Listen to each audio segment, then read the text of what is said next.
Dr. Koch, this is for my ladies and gentlemen.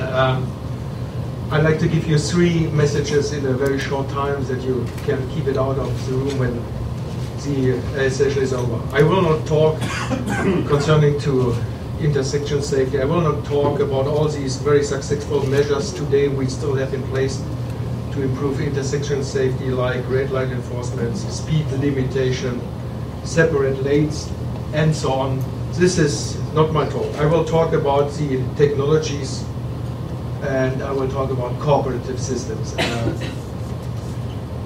For the first time, information from individual vehicles can be collected and evaluated on large scale. The position, the speed, the routes, and the condition of the vehicles. And we can use this detailed traffic information collected by the cars, which we do not have available until now, or we have it in a lower and a poor quality. The objects of observation bringing the greatest benefit, including the build-up of congestion, of dynamic lane, traffic demand data, and so on. What do we really need? We really need to have a cooperation between 2 parts. The vehicles itself, and I will not talk about the vehicles. We have to have in part also in the cooperation the infrastructure components. We have to equip both objects with special models, the communication models, and we have to have a view from the vehicle on the real world, and we have a view from the intersection roadside unit about the whole intersection as it is. Having these, my first message is these technologies are still in place.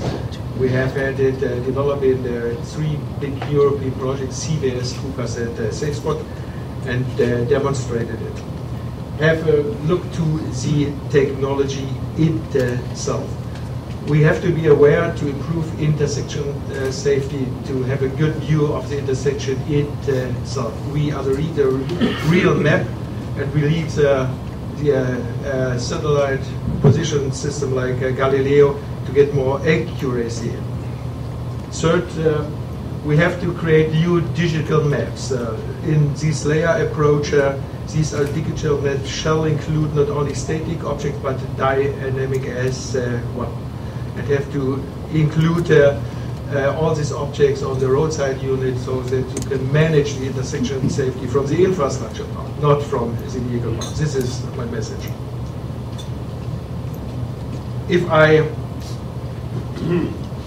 conclude the technology view, what we really need, we need real models. We have to estimate from the roadside unit view all the cars of the trajectory. We have to predict where a car is going to go, straight ahead, a right turn, a left turn, and we have to have this model with probability measures. So in this graph, the yellow car will go straight ahead with a probability of 85%.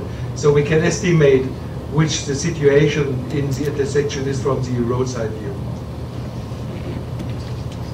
And we have to equip. We have to equip with some new components. The new components is the roadside units as part of the intersection controller itself. We need some detection units like other laser scanners and something like that. And we have to have the map of the intersection, as still mentioned. So first messages, in all these 3 projects I still mentioned the technology is developed, the technology is tested, we have this verification of the technology, and we start the validation of the traffic impact using this technology to improve traffic safety on intersections. We have a huge idea to run right application like warnings of dangerous situation, the assistance for other drivers, warning against jumping a red light, pedestrian warnings, cyclist warnings, stop signs warning, assistance for driver while changing lanes, to filtering into the other traffic stream, support for emergency response, and to have priority prioritization of the lights of the intersection for special vehicles like emergency vehicles, and also dynamic speed recommendations to stay in a green wave. Second message is, if you have a look to the application, I will give you some examples.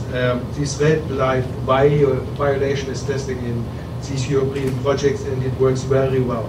Second one, and I hurry a little bit, right one, the right turn cyclist warning. The intersection and the roadside unit of the intersection knows that it's a cyclist and warns the vehicle driver. Pedestrian, just the same situation. All intelligence is on the roadside unit, and the driver will be warned, the driver of the vehicle who will be affected by the right turn pedestrians. We have developed some left turn assistance systems, use this application to have the communication between vehicles from vehicle to a vehicle. And last but not least,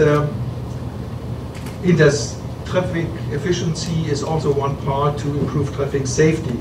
You have to include the improvement of efficiency, the reduction of congestion, the reduction of emissions, just mentioned, and you use a traffic control system with a modern algorithm like an adaptive network control system to achieve all these benefits like waiting time reduction 32 to 35%, number of stop reduction 20 to 45%. Message 2, all applications are still developed, are tested, but really not in place. Message 3, what do we have to do? We have to have a look how to deploy, and we have to have a look how to deploy these systems in each urban and environment. Although I really do know, and I'm also a fan not to say each city will find its own way, but we know a little on the complexity, which could be the same in all European systems. So what do we really need? We need additional sensing systems. Standardization is really needed, and we are working on from the other 7 level as well as from the NCA level of the standardization mandate of other cooperative systems. We have to have more taken into account how will a driver react on these new assistance systems. We have to test it more in these new future large field operational tests. And the deployment issue is a question of the stakeholders which are involved, the car industry, the infrastructure industry, the public authorities, and service providers as well. And we have to find the right model, the right business plan, how to deploy. This is still the question we are looking forward. One of the huge challenges we have to solve. Thank you very much.